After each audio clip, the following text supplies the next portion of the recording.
Yo, what up, y'all? It's your boy Rob coming back at you once again with another live stream. So before we get started, you already know what to do.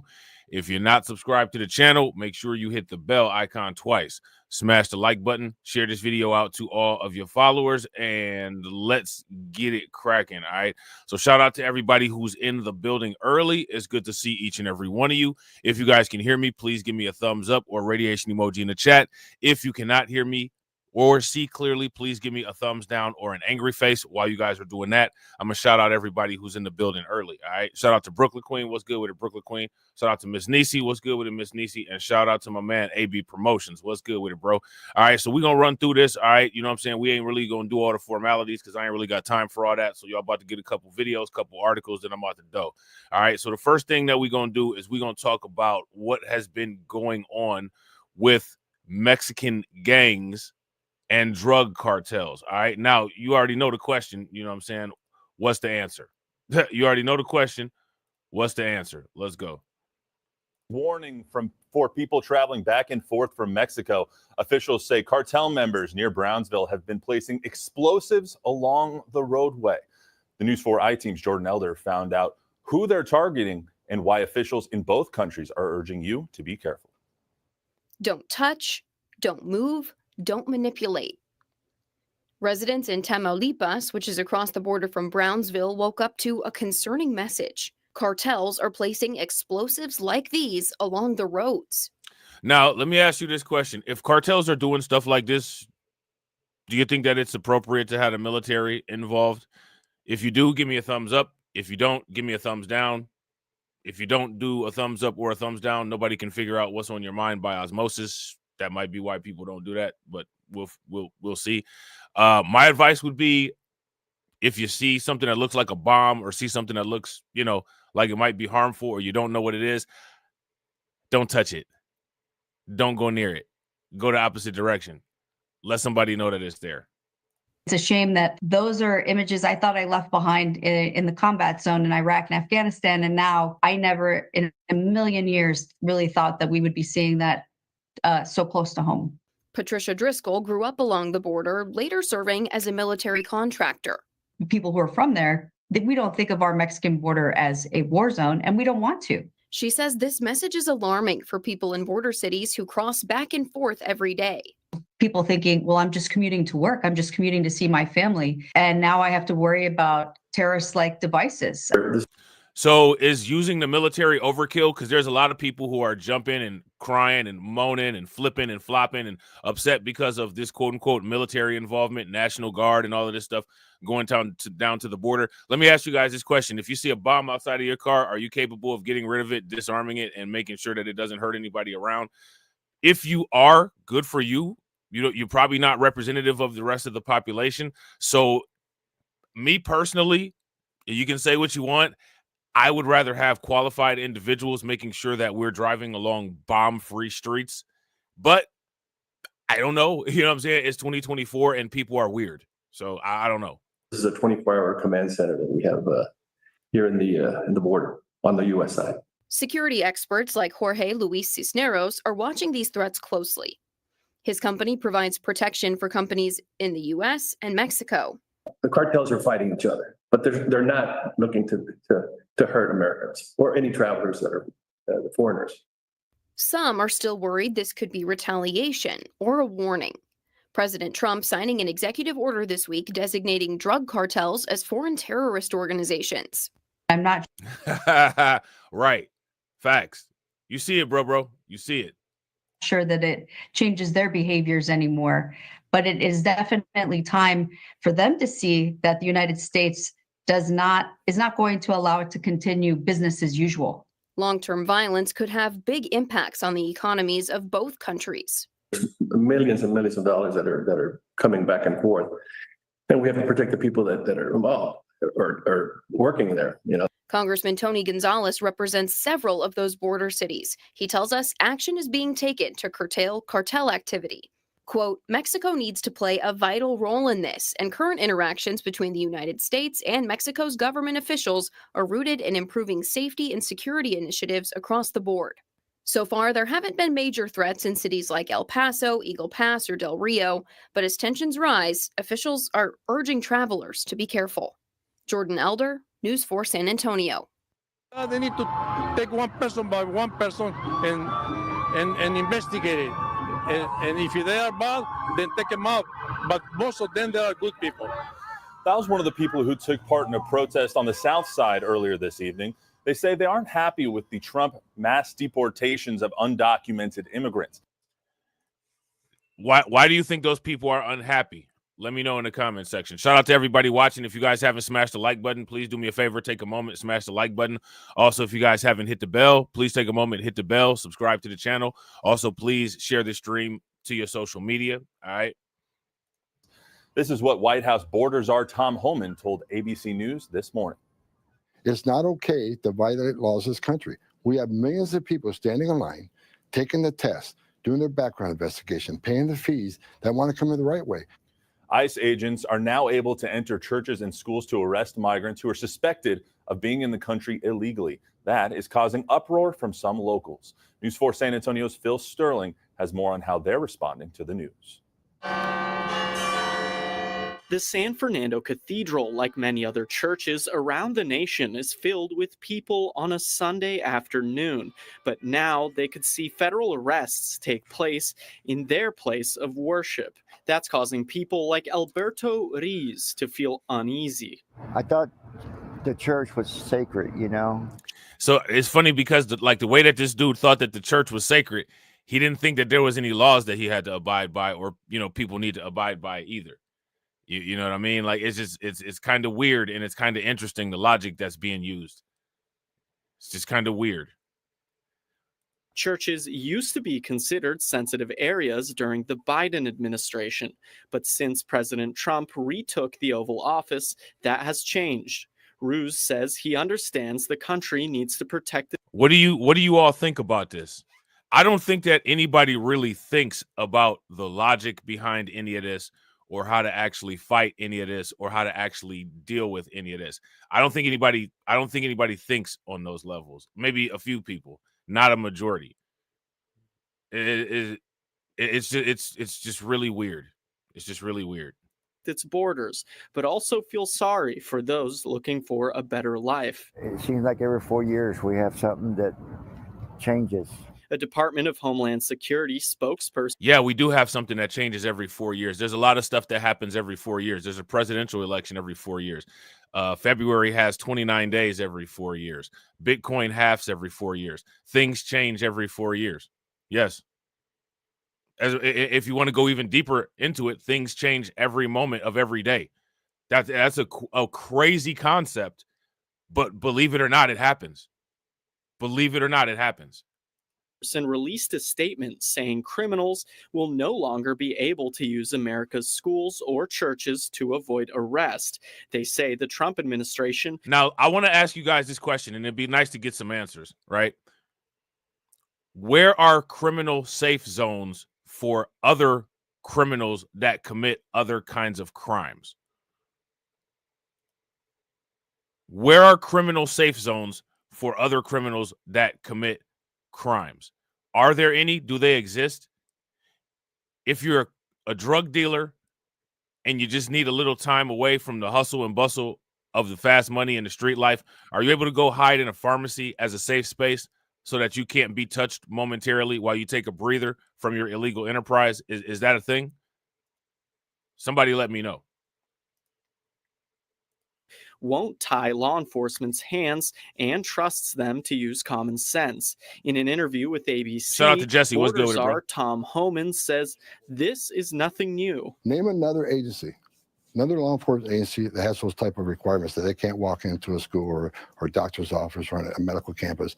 No other agencies have those standards. Bexar County Sheriff Javier Salazar says his office has not yet been asked to participate in any sort of federal operations. So I can tell you, I have no interest in going into jails and or schools and churches to pursue people. Now, if a violent crime takes us to a church or a school, well, that's something different. The Archdiocese of San Antonio shared a statement by the Texas Catholic Conference of Bishops saying, quote, "The bishops of Texas will continue to work with governmental officials and other people of goodwill to implement policies that recognize the dignity of every person, prioritize family." Now, let me ask you guys this question. Where is the dignity of American citizens being recognized when it comes to people who just decide to walk into the front door uninvited and unannounced, and when the government that the people of the United States pay taxes to is facilitating and allowing that?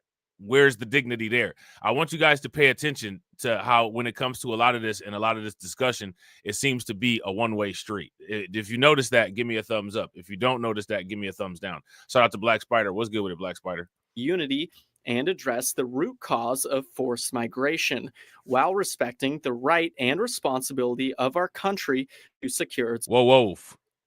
Where do you guys recognize this terminology, forced migration, from? Now, notice this is in Texas that they're saying this, right? Anybody remember where they were talking about, quote unquote, forced migration?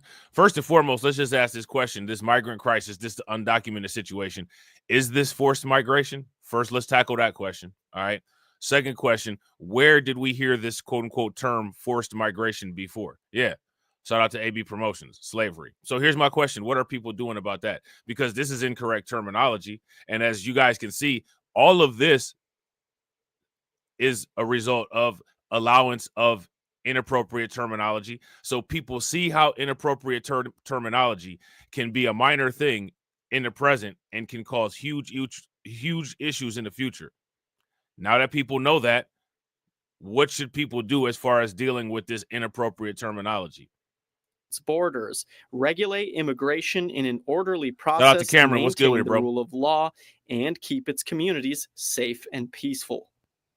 Rees says that he understands we're going through a change at this time, and it can be hard on all of us, but thinks there has to be a better way to secure the country. Reporting in the studio, Phil Sterling, News 4, San Antonio.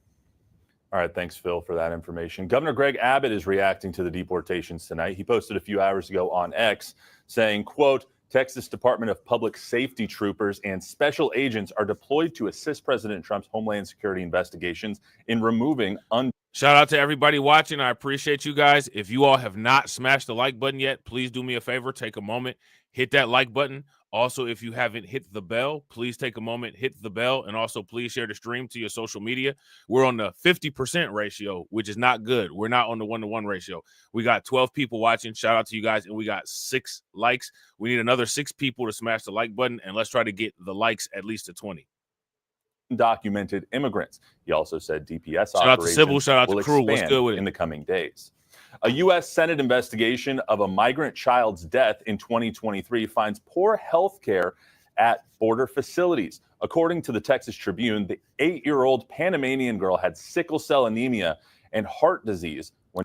She had sickle cell anemia. How'd that happen? Was she checking on her job applications? She had sickle cell anemia, ladies and gentlemen. Was she checking on her job applications? She crossed the border with her family near Brownsville in May 2023. The Tribune reports that contracted medical personnel at The Harlingen facility didn't call doctors, didn't log encounters with the girl, or write down her medical history. The report recommends CBP reduce. Now, here's my question. How you going to have a medical history if you are undocumented? How does that work? Most times, medical history follows a medical record number and your name and your birth date as you go across healthcare facilities, right? If you guys would agree, give me a thumbs up. If you guys would disagree, give me a thumbs down. Now, if you don't have any of that information, how is anybody supposed to know anything about your health situations or your health care? How is that supposed to work? Healthcare and being documented go hand in hand, right? So how does that work exactly? The wait times people spend in custody, sharpen medical care oversight, and ensure it's meeting staffing needs. For continuing coverage of the crisis at the border, you can listen to our award-winning podcast, Immigration.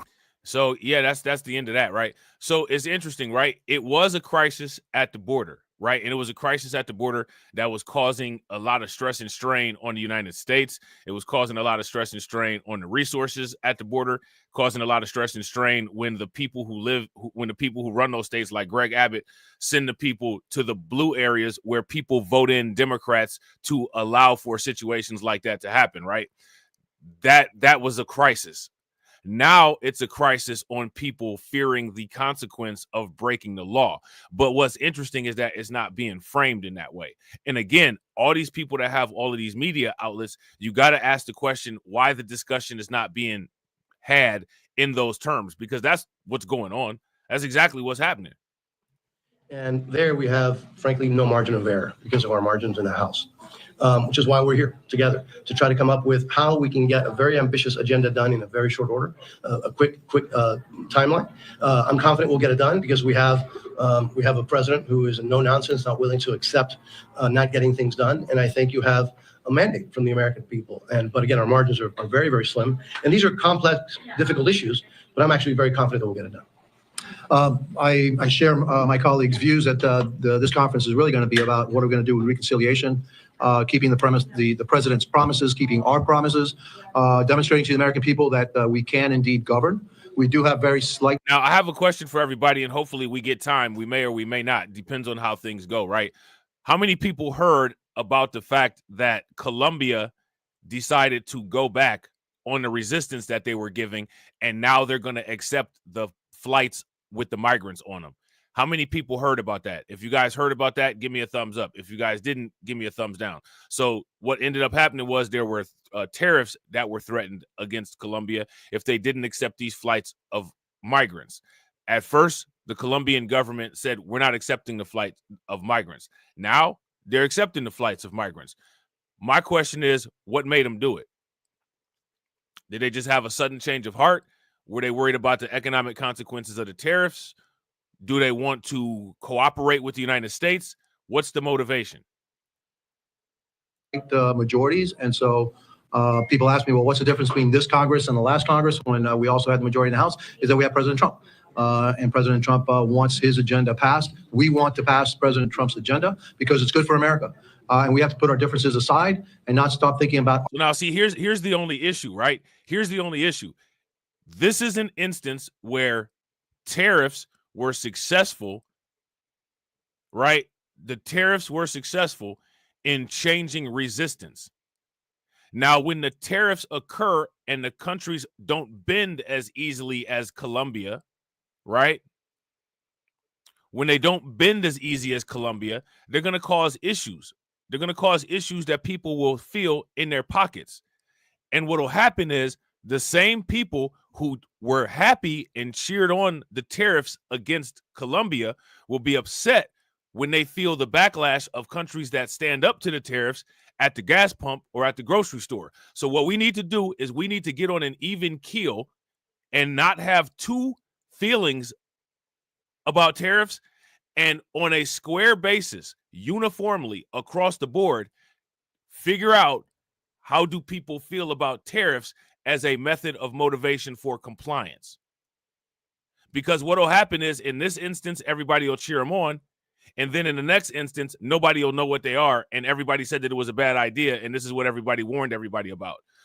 My question is, if not tariffs, what would be the best non-financial way to enforce immigration policy? Now, if you guys recall, if you check out the videos that I did before, right, one of the things that I said was to prevent situations like this by putting sanctions on these countries that allow massive amounts of their people to come to the United States, right, as a preventative. That way you wouldn't have to do reactive tariffs. But if you do reactive tariffs, the idea would be that they'd be effective, right? But the problem is people observing the situation, if you ask me, should not be allowed to be in support and against the idea of tariffs at the same time. That's ridiculous. It doesn't make sense. Nobody goes to a game and roots for both teams, even people that live on the border. So my question is, what is the stance? Is there one?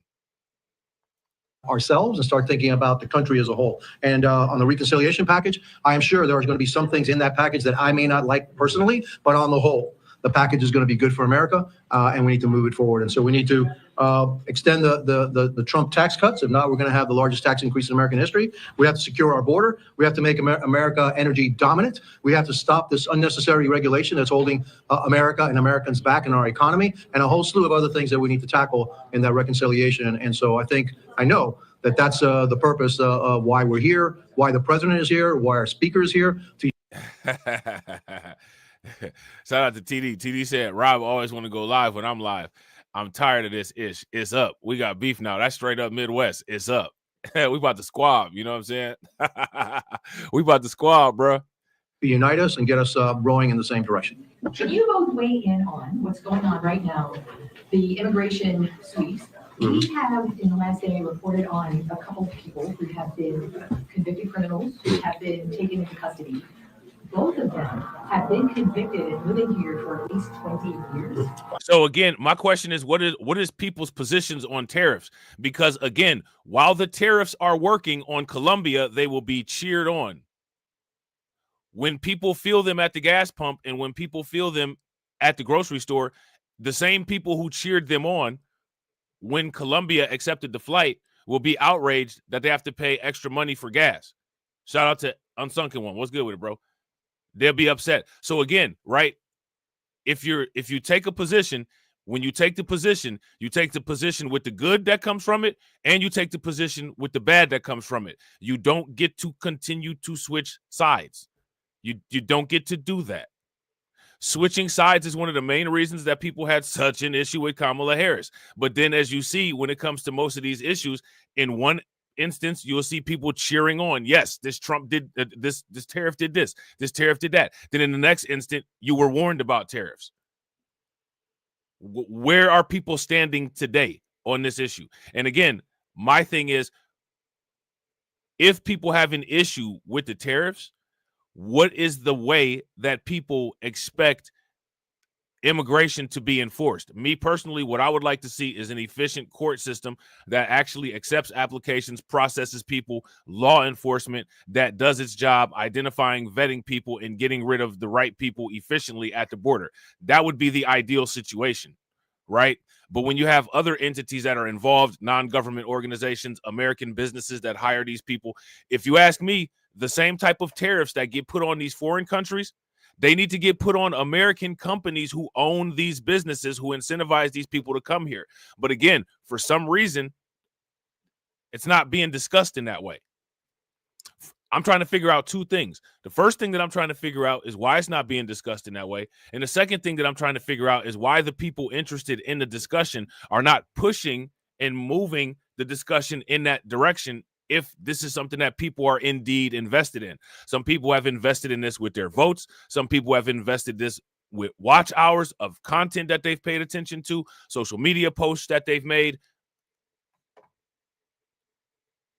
Where are we at on this issue is my question. So I'm wondering if you know or can weigh in on, I mean, that's 5 or 6 presidential administrations. Why is it possible now? And I remember President Trump in 2019 did this as well. Right. But why is there a 20 or 30 year lag for people to be in that limbo without being taken out? Yeah, I mean, that's a great question that the interviewer just asked. And shout out to everybody watching. I appreciate you guys. If you all haven't smashed the like button yet, please do me a favor, take a moment, smash that like button. Also, if you guys haven't hit the bell, please take a moment, hit that bell. Also, please share the stream to your social media. Shout out to my man, Jay. What's good with it, bro? We know that there are millions of people who are here unlawfully, including, 1.3 million who already have their orders to be taken out of the country. Among those, we also know that there are severe criminals, serious criminals that have, by the way, been recently allowed into the United States. And to your point, there may be others who have been here for a long time who are, again, career criminals. And I think what's changed is, again, that President Trump got here this time, not only with a strong mandate to do what he said. Shout out to my man, TD Media Group. Shout out to my man, TD Media Group. We 1 out of 10 on the goal. Throw some targets in the chat. Throw some flames, some radiation emoji in the chat. The markets took a crap today. Some Japanese AI model, or I think some Chinese, my apologies, AI model got market and shareholders scared. So everybody dumped all their shares. Everything is looking low. Y'all already know. Your boy about to get that liquidity up. Shout out to people feeding the liquidity goal. Shout out to my man, TD Media Group. I appreciate it. Make sure y'all show TD some love and go check out his channel. TD says, facts, no switching sides, MAGA. And so there you go. TD ain't switching sides. TD red hatting it. You know what I'm saying? TD not blue capping. TD red capping. You know what I'm saying? Shout out to you, bro. I appreciate you. Make sure you guys show TD some love, throw some flames, some radiation emoji, and some ducks in the chat from my man TD funding the organization. How do you think that we fund this organization, huh? We're not exactly the March of Dimes. Definitely appreciate you, bro. That he's going to do. But unlike the first time, he now also understands, and you can see it, the importance of putting his people in there immediately to get the agenda done immediately. The first 4 years of President Trump, well, the first 2 years, by the way, the bureaucracy was in the way. It took him 2 years to kind of figure that out and get his people in there. Well, he learned from that first experience, and you're seeing that rather dramatically now.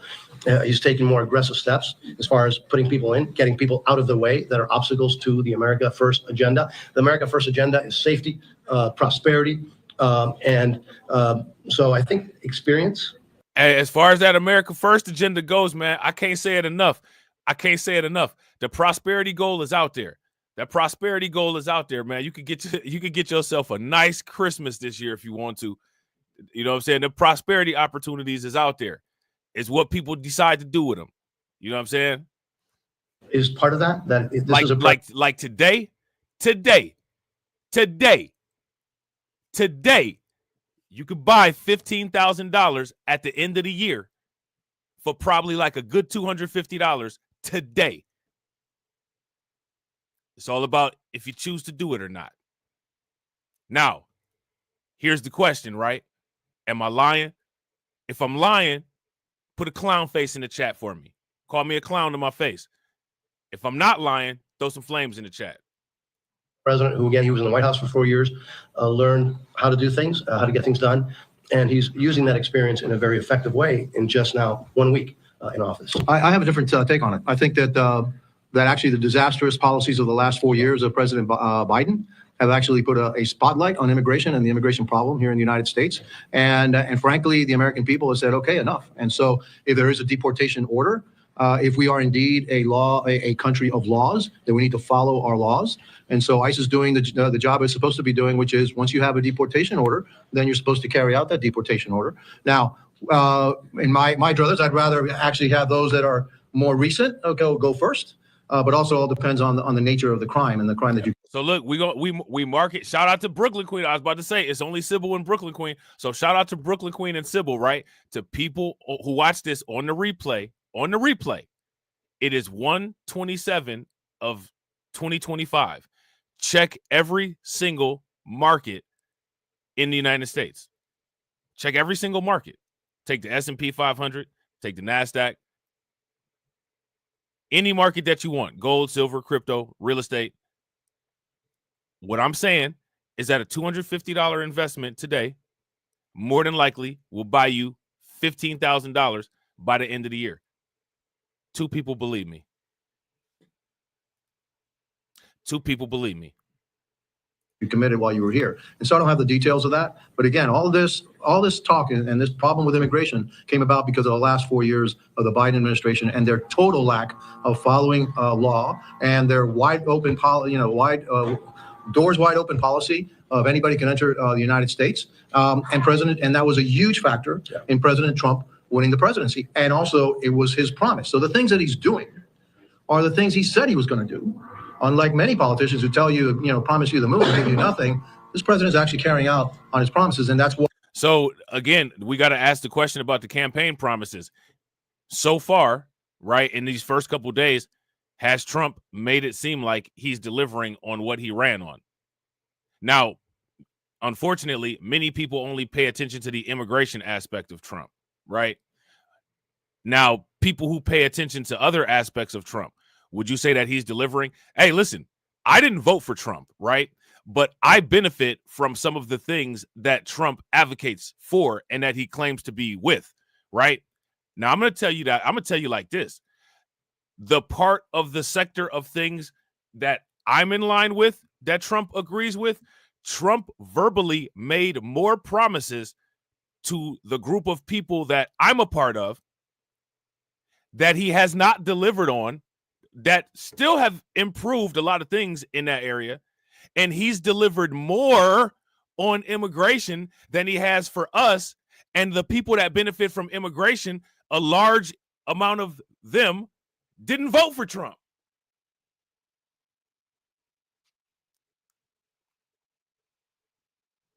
A large amount of them didn't vote for Trump. A large amount of people on the immigration thing didn't vote for Trump. Now, I'm going to be the first one to come out and say it. I didn't vote for Trump, right? But there's certain things that Trump is interested in that benefit me. And he actually promised that community of people massive amounts of things. And that community of people paid him massive amounts of dollars. I don't know how many people from the, people who are interested in this paid any money.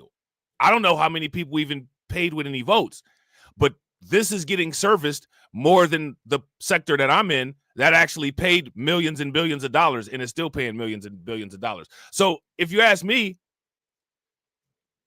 if you are somebody who, is into the migrant crisis, if you're somebody that's into the immigration thing, literally no one should be complaining about this, about any of this.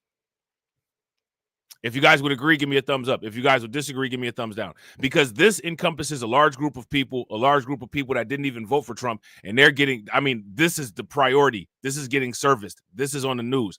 There's a lot of resources on the ground day one doing this. Like I said, the part that I'm a part of got big promises, and the biggest promise still hasn't been delivered on.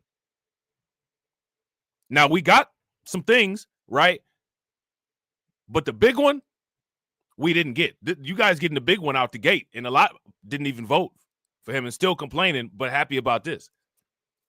See the number going down, AB? People don't like the truth. I don't give a fuck if people like the truth or not. You can't escape it. You know what I'm saying?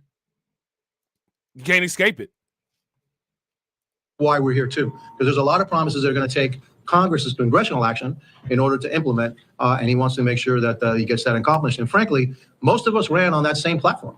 And so it's the promises that we made to our constituencies too that we need to accomplish here. So yeah, as far as I'm concerned, anybody who, has the issues with the immigration or any of that, man, shout out to y'all, because you guys are getting serviced. You guys are getting fully serviced. You know what I'm saying? You guys are getting fully serviced. And I don't think a majority of people who supported this or benefit from this, I don't think many of those people dropped a penny or dropped a vote. And like I said, the people who are part of the sector that I'm concerned with dropped billions of dollars and been put on the back burner for this.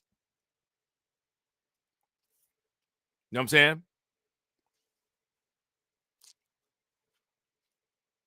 They dropped billions of dollars and been put on the back burner for this. And the only thing that people can say about it is, I gotta go. This hurts my ears.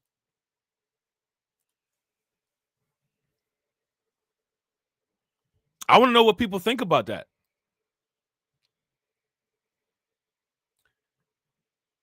I'm not trying to, it is what it is, right? I'm not going to lie. When it comes to the way that immigration is being dealt with, if you look at all of the other sectors of people that may have or may not have had interest in putting Trump in office, this immediate focus and effort on the migrant crisis, this is almost like voter handouts, if you ask me, because most of these people didn't pay a dime. This ain't no quid pro quo here. You know what I'm saying? Shout out to the people that support this. How much money did y'all put down? How much money did y'all throw down? I'm just curious. How many racks y'all put on this? The people that I'm talking about, they didn't put racks on it. They put millions and billions on it. But let me just give the same grace and gratitude to everybody. How many millions and billions did people that didn't vote for this or people that did vote for this put on this? That's my question. How much y'all put on the books? So if you ask me, and shout out to Brooklyn Queen. Brooklyn Queen said she threw $200 on it. That's what's good. So Brooklyn Queen threw $200 on it. You know what I'm saying?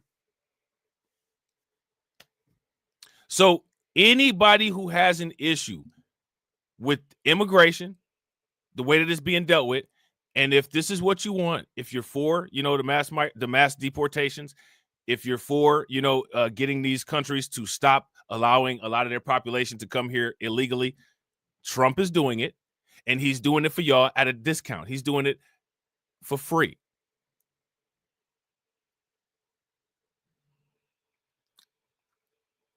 There's people that actually paid for stuff to get done, and it hasn't.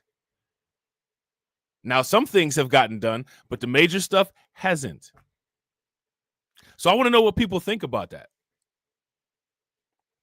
Because what's interesting about this is that while these situations are going on, the same people who have the biggest issue with the migrant crisis are still complaining about the Trump presidency.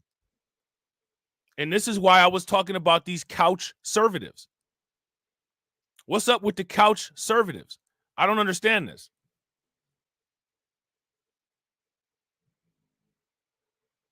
During the election, didn't like Kamala Harris, advocated for certain sectors of Trump policy. Trump gets in office. Now Trump is the worst president in the world while giving no solutions or no ideas of how to move politically in between time. I don't understand that. And the thing that I really don't understand the most of is I don't understand why people are so cool with that. I don't understand why people were so compliant with that. It's kind of weird. I saw a live stream that went up today, and it said, quote unquote, "Where are the black leaders?"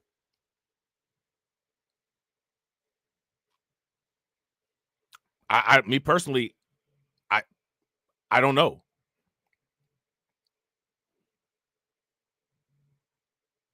You know what I'm saying? I got another question. Leaders can only be a leader if they have people following them and they can assist those people with immediate issues that they have, right? Now, people can get as mad as they want to at me, right? And you can go watch somebody else that'll quote Neely Fuller Jr., right? But when you go do that, make sure that you understand you just left somebody's chat that just quoted Neely Fuller Jr. because Neely Fuller Jr. created a specific definition for the word leader.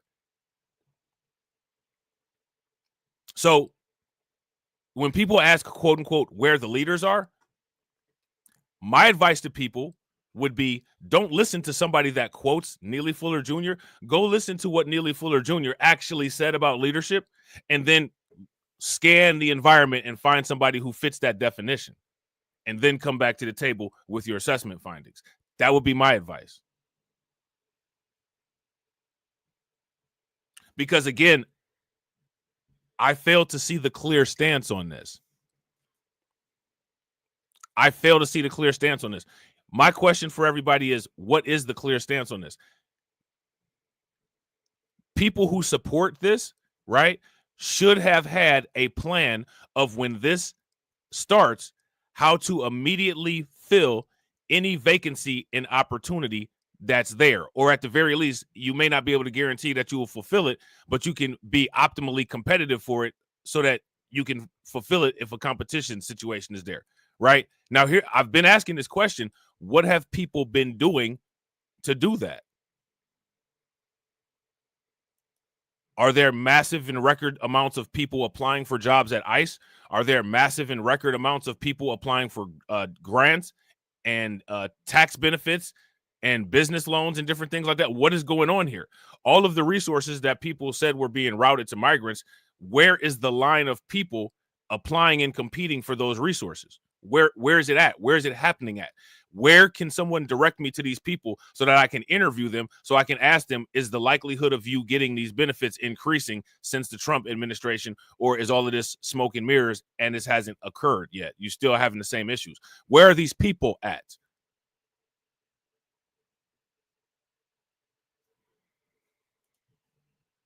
Clarifying what led to a mix-up at a local elementary school on Friday. So Secret Service agents showed up at the school, and the district mistakenly reported that they were immigration agents. Well, new this morning, we have an additional response from the district and a Secret Service spokesperson. NBC5's Jen Schatz is in studio now with exactly what happened. And Jen, we just learned some new information. That's right, Patrick. We did. Now, earlier this morning, we told you the Department of Homeland Security is comprised of several federal agencies, ICE being one of them, the Secret Service being another. Earlier this morning, a Secret Service spokesperson just clarified to NBC5 that their agents' credentials say both Homeland Security and Secret Service. Here's what CEO of CPS, Pedro Martinez, told us yesterday about Friday's incident at Hamline Elementary. These were Homeland Security agents, and they show their badges. They flash their badges as Homeland Security agents. Now, according to that Secret Service spokesperson who we heard from this morning, they're back. Now, again, I want to ask you guys this question, right? When it comes to a lot of these situations, how many people have ever heard about or been involved in a raid? Have you ever been at somebody's house when it got raided by the feds, when it got raided by ATF? When it got raided by the DEA? Everybody's street on YouTube. Everybody got street smarts. Everybody use slang. Everybody talks with the vernacular like they use, like they know about that life. You know what I'm saying? You hear people talk about and say crazy work on YouTube all the time. So if you know what crazy work is, right, or if you know what nasty work is, then I'm assuming you know something about the drug business, right? I'm making an assumption because you shouldn't be speaking the language, you know what I'm saying, if you're not, quote unquote, part of the culture, right? So if somebody got raided, you know what I'm saying, because they had a bunch of people upstairs making crazy work, and the family is downstairs, does law enforcement care about separating that family?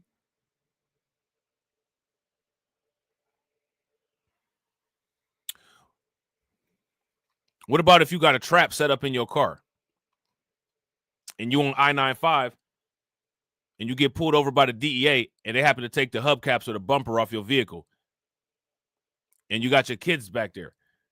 Do they care about separating? Everybody on YouTube that uses the slang and says, crazy work and nasty work, all that, we talking about work, right? So tell me about work. Tell me about the work. If you get caught with some work on you and your kids is with you, does the government care about separating your family? Shout out to AB Promotions. AB Promotions said, nah, they don't care. Yeah, they don't care. They don't care. They'll put the gun to your grandma's head and put her hands behind her back. She might have arthritis. They'll have her on the floor. You know what I'm saying? So I don't know if people are as familiar with raids and Fed raids as people say they are. I don't know if people are familiar with raids and Fed raids the way that people say they are. Now, we talk about the work side, right? We could talk about the corporate side. How many people have ever seen a corporate office get raided by the SEC? All the people come in with the boxes, they set up, trying to find out where everybody is shredding all the records at? If you and your wife work in the same department, do they care about separating y'all? In most cases at work, because of ethical concerns, you probably shouldn't be working with your significant other, but it happens, especially like at a family business or something like that, right?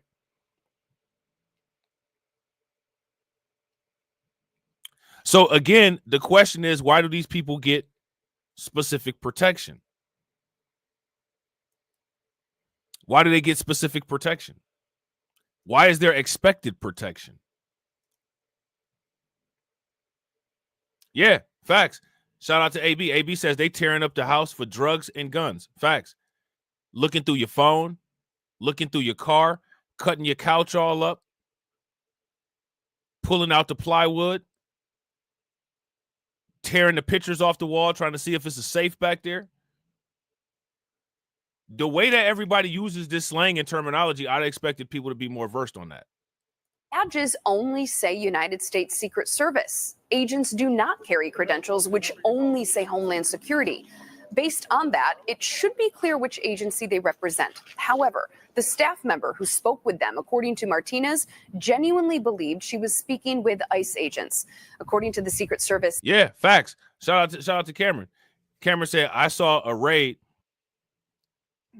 Cameron said, I saw a raid of my neighbor and they threw him out the second floor window.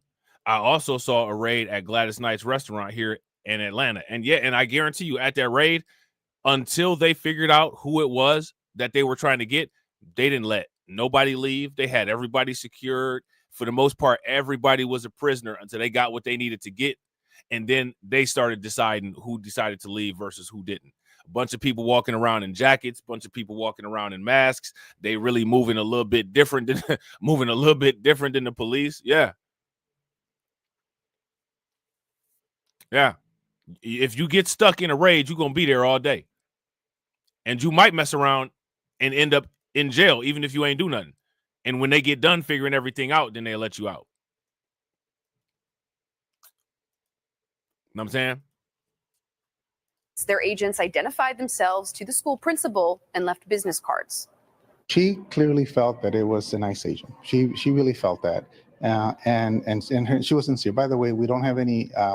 And what's crazy about this is that when it comes to this, it's almost like a lot of these people, they want to choose which law enforcement arrest them. Like it's almost like it's offensive that it's ICE. Do you guys notice that? Shout out to Catsy. What's good with Catsy? If you guys notice that, give me a thumbs up. If y'all don't notice that, give me a thumbs down. That's weird, right? That's an interesting phenomenon, right?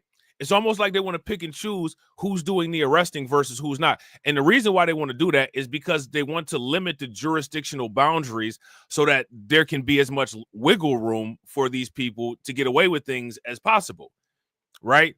But now, what if I said, I don't think that the highway patrol should be pulling me over.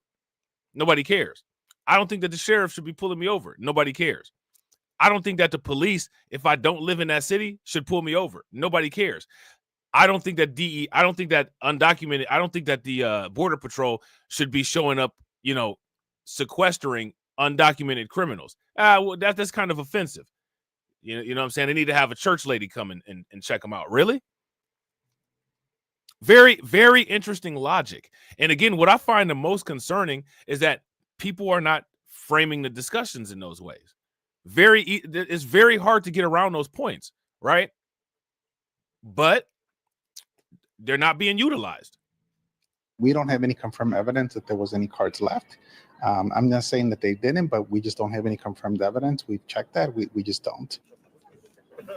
Now, Martinez is calling this an unfortunate misunderstanding. He's also asking for empathy for district families who he says have been hearing rumors of possible ICE sightings recently. Nationally, the numbers show ICE arrests are on the rise right now. This past Thursday, agents arrested 5. Now, let me ask you guys this question, because this should be a pretty easy question to answer, right? Why are ICE arrests on the rise? If I'm not mistaken, border crossings, illegal border crossings, right, have been decreasing at a steady rate since the Trump presidency, right? But arrests are rising. What do you all think is the factor that's causing the rising arrests? Shout out to everybody watching. I appreciate you guys. We got 20 people watching. We got 18 likes. Throw the 100s in the chat. We need 2 people to smash that like button to get us to the 1-to-1 ratio. And let's try to get the likes to 40. 538 undocumented immigrants from around the country, doubling the daily average from September. And Chicago, as we just told you about, has been one of the cities. Yeah, I got to agree with Katsy. Their hands have been untied. Their hands have been untied. Now they can actually do their job. It's easy to do your job when you're allowed to do your job. You know what I'm saying? How many people, have jobs that can vouch for that? If you work at a place where, they don't have supplies, they don't have clean facilities, they don't have safe facilities, you have a lot of bureaucracy, a tight budget to where you're not able to spend the type of money that you need to spend, makes it kind of difficult to do the job that they expect of you, right? When you actually have an employer that is making it where your job is easy to do, the job tends to get done a little bit quicker, a little bit more efficient, with a little bit more quality, right? 538 undocumented immigrants from around the country, doubling the daily average from September. And Chicago, as we just told you about, has been one of the cities President Trump has said would be a focus of his planned immigration crackdowns. The Secret Service agents were at a home in Back of the Yards on Friday. That's near Hamline Elementary. They were investigating a threat against President Trump over a TikTok ban. As part of that probe, they also visited the school. Again, this incident was not immigration related. Patrick, Lisa, back to you. Today is Sunday, January 26th. I'm Lisa Chavarria. And I'm Patrick Fazio. We start with breaking news of an immigration enforcement operation here in Chicago this morning. The Department of Justice just shared this photo of top Trump administration officials somewhere here in Chicago. It shows acting Deputy Attorney General Emil Bove and border czar Tom Homan observing immigration enforcement ops here in Chicago. Now, last week, the Department of Homeland Security said in a memo, state and local officials who do not cooperate with stepped-up immigration enforcement could face federal prosecution. Governor Pritzker just responded this morning on CNN saying he intends to cooperate with efforts to deport those accused of violent crimes. We're going to follow the law in Illinois and federal law too. We expect them to do the same. I'm very afraid that they will not follow the law.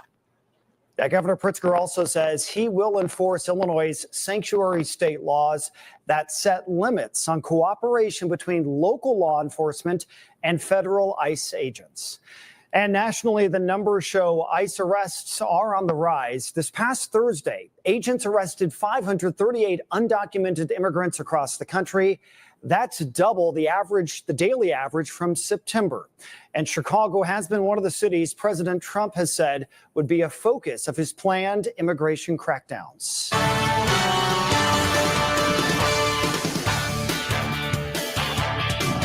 Good evening and thanks for joining us. I'm Natalie Martinez. We are learning more today about an immigration enforcement operation right here in Chicago. Acting Deputy Attorney General Emil Bove and the Trump administration border czar Tom Homan were in the city this morning to observe operations here. Our Courtney Sisk has the story. Which goes to what President Trump's been saying from day one. We're going to concentrate on public safety threats first, and that's what we're doing here today. Trump administration border czar Tom Homan had boots on the ground in Chicago Sunday. Yeah, shout out to AW1. AW1 says, yo, Rob, I don't care for either side. They're two wings of the same bird. Yeah, me either. But here's my thing, right? The difference between me and the difference between other people is me. I try to be proactive on what I see that I can utilize and weaponize that both sides put down on the table. Other people just tend to look for outrage and not really come up with a plan for any type of empowerment or security. I can't get behind that. And me personally, I'm not afraid to say this particular thing I think is a good idea and the right way to go. This particular thing I think is a bad thing and a bad way to go. Most people fear commitment. You know what I'm saying?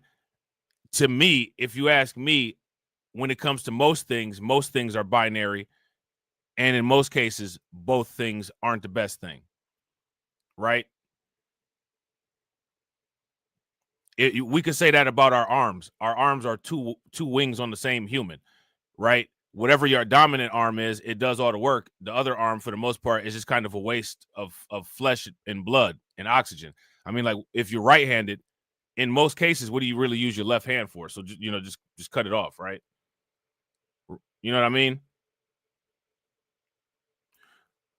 But if you optimize, right, and you use your dominant hand for dominant activities, and you use your non-dominant hand or non-dominant arm for support activities, or if you train yourself to where you don't have a dominant arm or a dominant hand and you can use them both equally, that makes the whole system, right, that makes up your anatomy, work better. Most people aren't really looking to do that for some reason. You know what I mean? So when people say that, my question is, where has there been an effective mechanism to deal with this, right? Because if we say, I don't care for either side because they're two wings of the same bird, my question, and I would not disagree with that statement, but the thing that happens next is never the appropriate subsequent next, if you ask me. The next subsequent next would be, what about the third side who voted all of these Democrats into these black areas that have created this entire problem, where now you got a Trump immigration infestation, right? You got a Trump immigration enforcement infestation, and you got a Biden immigration infestation. What about those people? What about that side? And that side never gets brought up. So to me, right, is actually a lot more sides than just the two wings, but the two wings kind of just get the focus because somebody got to put them two wings in. Who put that left wing in there? You know what I'm saying? Now, if we're talking about chickens, you know what I'm saying? Like, I like drumsticks and thighs. You know what I'm saying? Now, drumsticks, they part of the wing, right? But it's not the whole wing, and the thigh ain't the wing. But what about the people that flap the wing, though? Who been flapping that left wing for a long time? Who flapped that left wing to the point where now everybody in Chicago is outraged and wearing fake red shirts and, you know what I'm saying, part of think tanks acting like they're a grassroots organization? Who's doing that? Got them on Fox News in the most opportunistic, positions to be seen in the camera. The same way the critical race Karens was down there in Florida, always at the right place at the right time. You know what I'm saying? So my thing is, yeah, I understand the two birds. If you ask me, stopping at the two wings stops the progress of stops the focus on how these things got to how they are to begin with. I don't know if that's purposeful. I don't know if that's planned. I don't know if it's just an oversight. Regardless of if it is any of those things, it's what's happening, because you stop at the two birds and then you ask, well, who let them out of the cage? Who put the power behind the one wing? Then we start to see how some of these things occurred. And that's and a lot of times people don't like to hear that. I don't know which people don't like worse. I don't know if they like to hear it, they don't like to hear it, or if they like living in it. Because a lot of people live in this. It's people that's in Chicago that live in this. You know what I'm saying? Shout out to AW1. AW1 said, unsubscribe. And my thing is, I'm just asking about solutions, right? You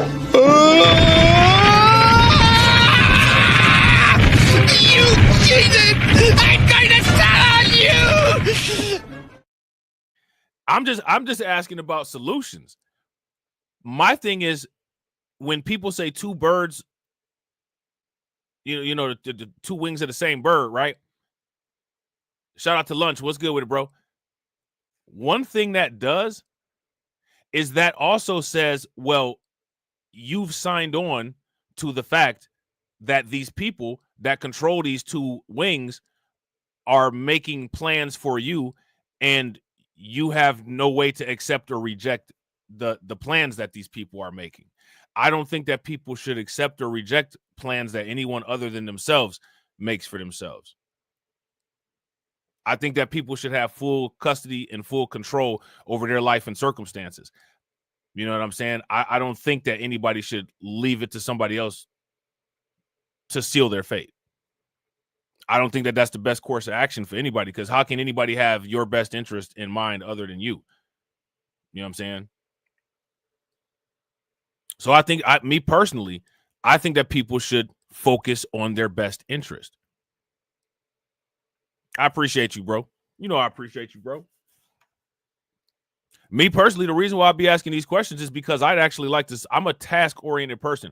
I'm a results-driven person. I like to actually see progress and things get done.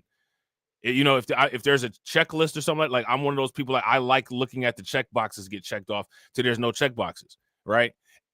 So this is why with this kind of thing, kind of wears on your patience, right? Because what tasks are getting checked off, and whose signature is on the tasks?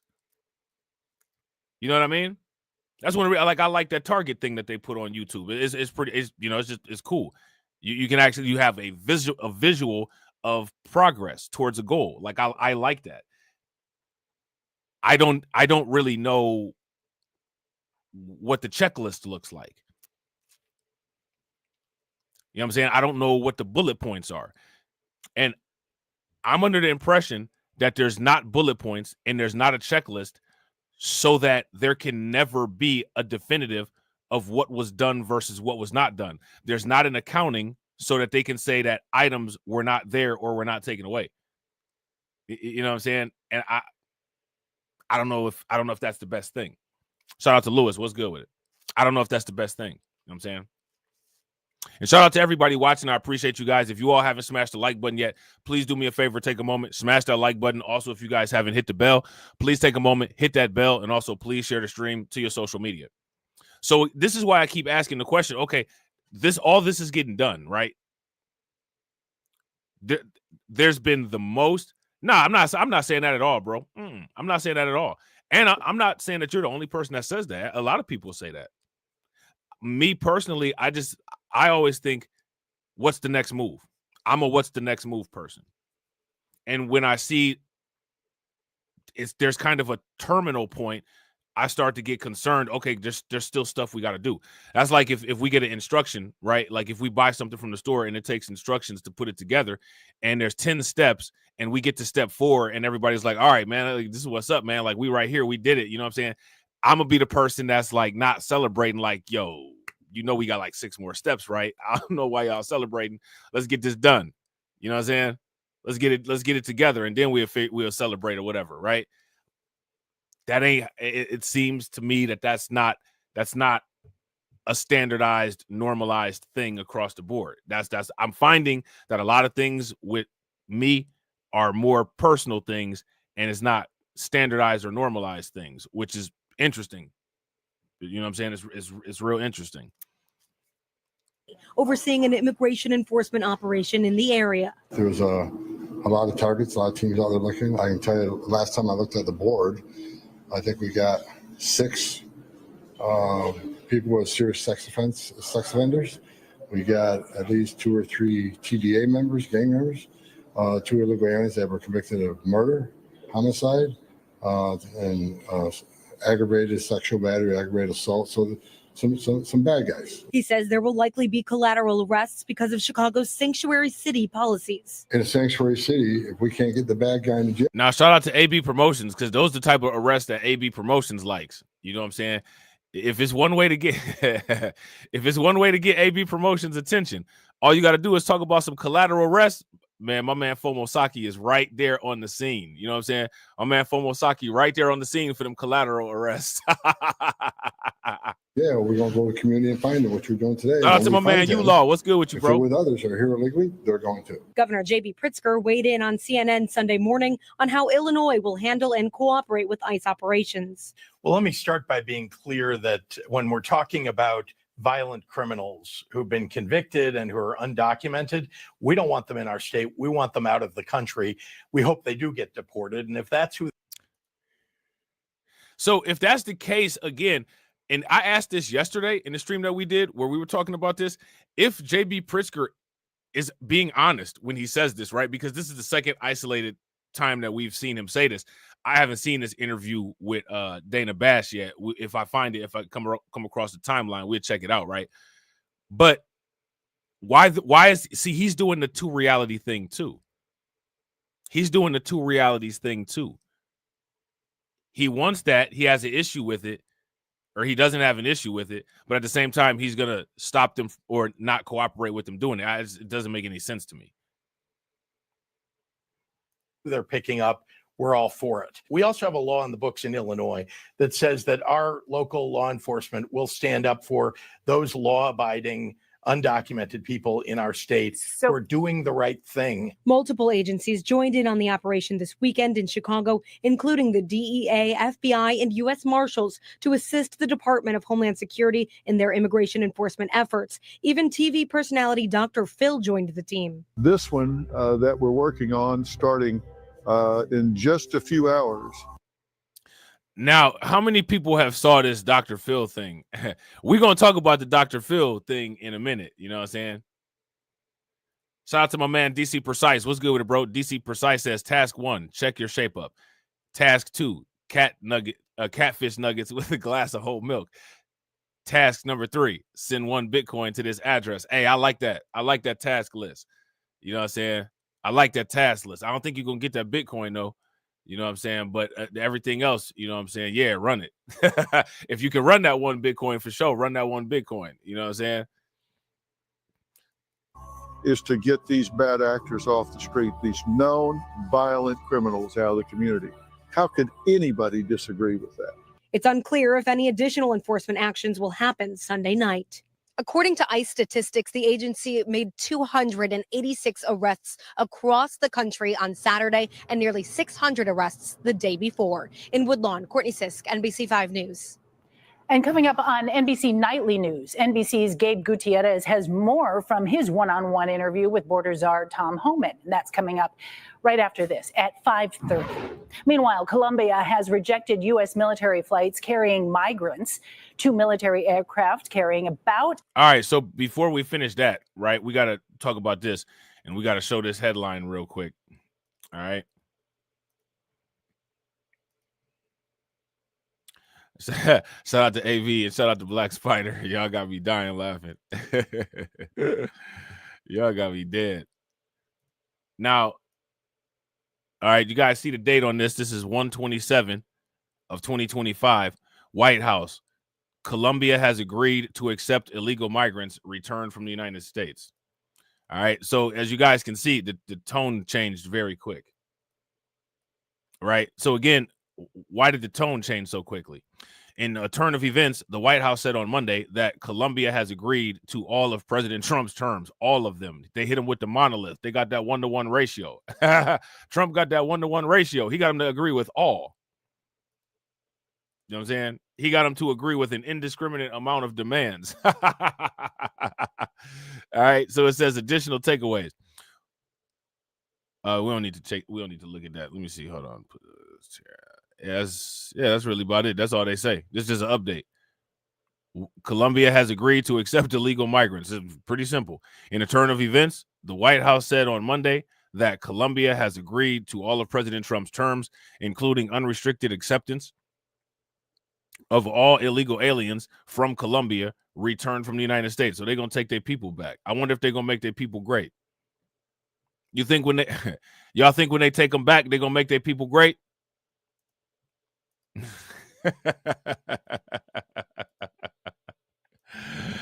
Hey man, I wish them the best. I hope that they make them great. You know what I'm saying? 80 Colombian migrants each had departed from California. Colombia insists it won't accept such flights until the Trump administration creates a protocol that treats migrants with dignity. Secretary of State Marco Rubio says Colombia's president authorized all the flights, and cancellation authorization happened once they were in the air. President Donald Trump announced sweeping retaliatory measures in response. In a post on Truth Social, Trump says he ordered 25% tariffs on all goods coming into the U.S. So now, again, we got to ask the question, right? Did the tariffs influence Colombia's decision to change course? If they did, give me a thumbs up. If you think that something else was at play, give me a thumbs down and let me know what else you think was at play. Shout out to DC. DC said if they send them to one of them prisons with casinos and the petting zoo. Yeah, that's in Venezuela. That's that Tren de Aragua prison where a lot of people from Colorado about to go. Shout out to Black Free Thinker. What's good with you, bro? And that would be raised to 50% in 1 week. Then hours later, Colombia's president ordered a similar tariff increase. Other measures taken by the U.S. include visa sanctions on government officials and allies, plus enhanced customs inspections. And tonight, opponents of President Trump are taking their fight to the courts. 4 groups of Chicago-based immigration advocates are suing the Trump administration. So I want you guys to pay very close attention. You guys see all these people that's doing these lawsuits? Y'all see all these people that are suing on behalf of the Trump administration? Or I mean, that are suing on behalf of opposition to the Trump administration?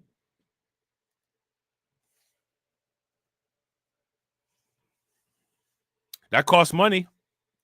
They claim raids targeting Chicago are in retaliation for the city's sanctuary status and that the raids violate the First and Fourth Amendments of the Constitutions. Now, let me ask you guys this.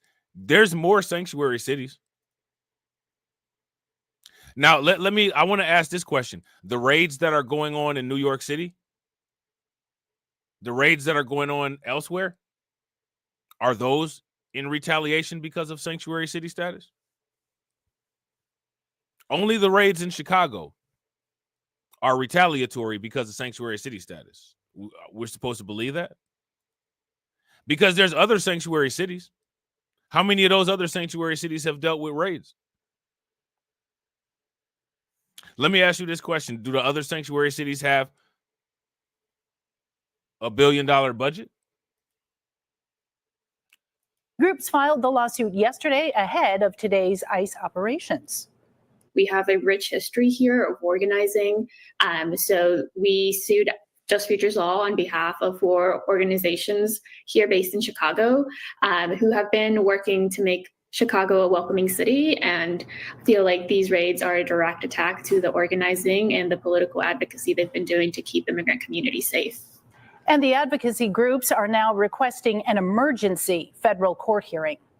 And today, activists held a Know Your Rights workshop. Is this an emergency?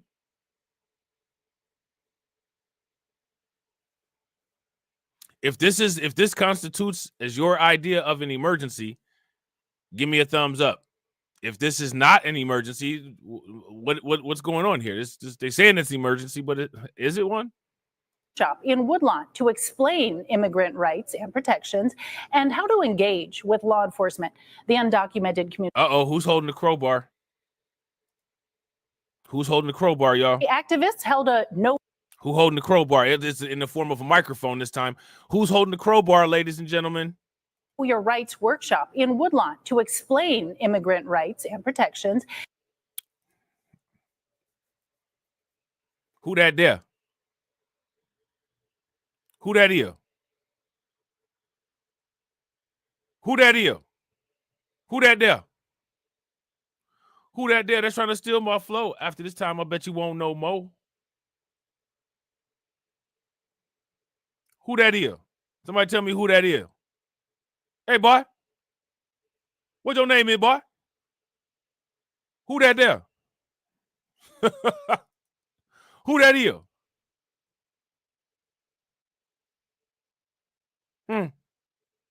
And how to engage with law enforcement. The undocumented community is, of course, on high alert and fear that they could be profiled and targeted. We are educating both Black and brown communities. Oh, who that there? Pastor Kenneth Phelps. Kenneth Phelps of Concord Missionary Church. You know what it is if you say church. You know what it is if you say church. If you don't, you don't. You know what I'm saying? If you don't, you don't. If you do, you do. You know what I'm saying? If you know what it is to say church, you know what I'm saying? You like me. If you don't know what it is to say church, you not like me. You not like me. You know what I'm saying? And I don't think a lot of people on YouTube like me. I'm just saying. So what's up with your boy Kenny Phelps? He holding the crowbar today. We're going to have a daily game show. It's going to be called Who's Holding the Crowbar? Who's holding the crowbar? You shine that light, and he got the crowbar down there by the rims trying to pop him off. Shout out to my man Leonard. Shout out to my man Leonard. What's good with it, bro? This is what this is what the church money paying for.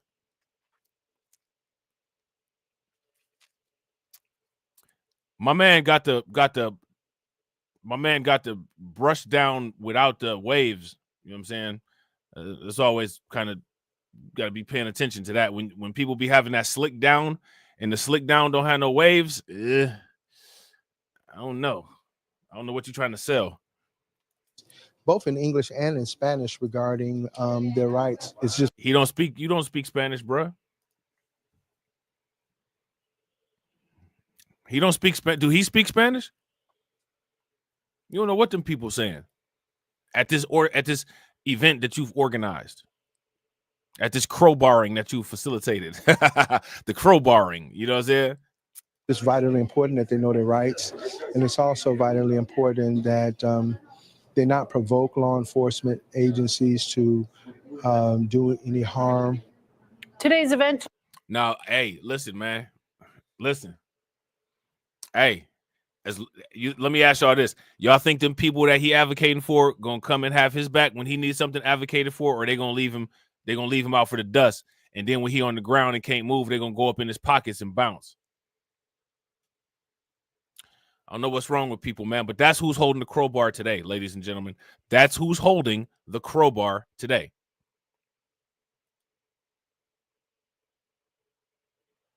Okay, I don't know what type of, this lady got a microphone, look like it got a shower cap on it. I've never seen anything like this. Took place at Concord Missionary Baptist Church. Concord Missionary Baptist Church. Do that sound like a church where it's a bunch of immigrants at? Most of these immigrants are not Baptists. Most of these immigrants are Catholics, correct?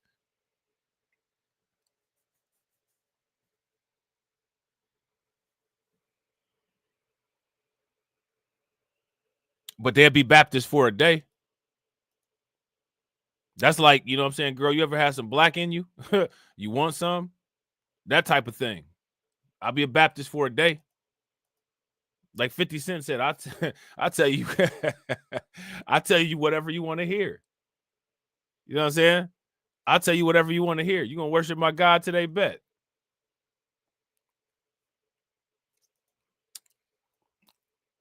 Your boy JD Vance got into it with some suspected childless cat lady. How many people heard about that? JD Vance stay on the media fending off attacks from suspected childless cat women. You know what I'm saying? Vance clashes with CBS host Margaret Brennan during fiery debate over refugee program paused by Trump. So Trump did it. Trump is talking to everybody. He said pause. That's everybody's favorite thing. Pause. You know what I'm saying? You think you about to come into the country illegally? Pause. You finna get paused on. You know what I'm saying? So Trump out here, you know, they be saying everybody be taking everything. Trump them took pause, right? What about this refugee program? Pause. You know what I'm saying? Pause. Hold on, my family stay over there in California. Pause. You know what I'm saying? Pause. You know what I'm saying? Pause. So let's see what happened between JD and the suspected childless cat lady. When you talked to us in August, you said, I don't think we should abandon anybody who's been properly vetted and helped us. Do you stand by that? Well, Margaret, I don't agree that all these immigrants or all these refugees have been properly vetted. In fact, we know that there are cases of people who allegedly were properly vetted and then were literally planning terrorist attacks. Shout out to everybody watching. I appreciate you guys. If you all have not smashed the like button yet, please do me a favor. Take a moment, smash that like button. Also, if you guys haven't hit the bell, please take a moment, hit that bell. And also, please share this stream to your social media. attacks on our country. That happened during the campaign, if you may remember.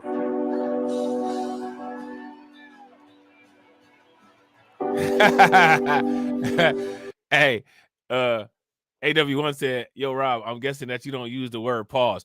I don't use it every 5 minutes. It's not, I don't use it every 5 minutes. You know what I'm saying? I can't say that I do that one. You know what I'm saying?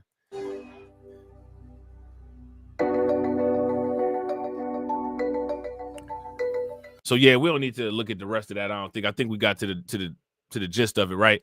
Vice President JD Vance clashed with CBS host Margaret Brennan on Sunday morning when the Republican defended President Trump's decision to halt a refugee program that quickly barred hundreds of Afghans from reaching the U.S. last week.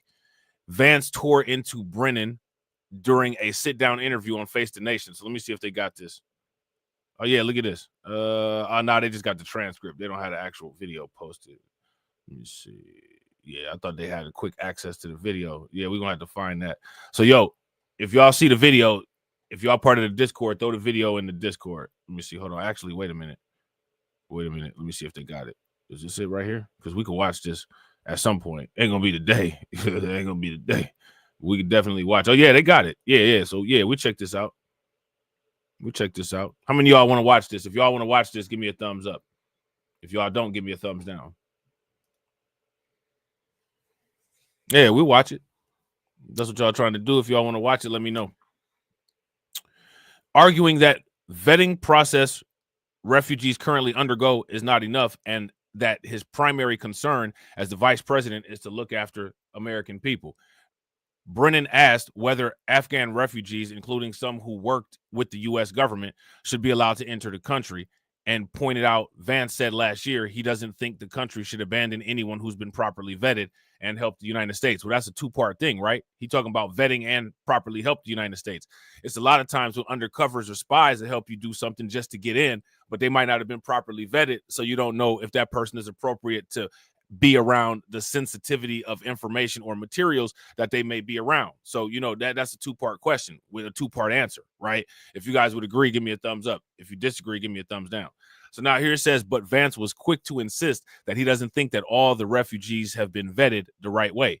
And now that we know that we have vetting problems with a lot of these refugee programs, we absolutely cannot unleash thousands of unvetted people into our country, the Veep added. And I wouldn't disagree with that.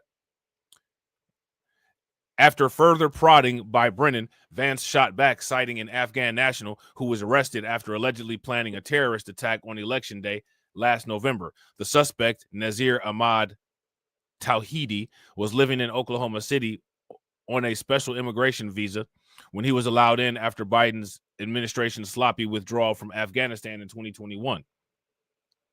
I don't want my children to share a neighborhood with the people who are not properly vetted. And because I don't want it for my kids, I'm not going to force any other American citizens' kids to do that either, said Vance, a married father of 3. Let me ask you guys, let me ask you this. How many people agree with the sex offender registry? If you guys agree, give me a thumbs up. If you guys disagree, give me a thumbs down. Now, here's my question. How many people think that there should be an undocumented registry?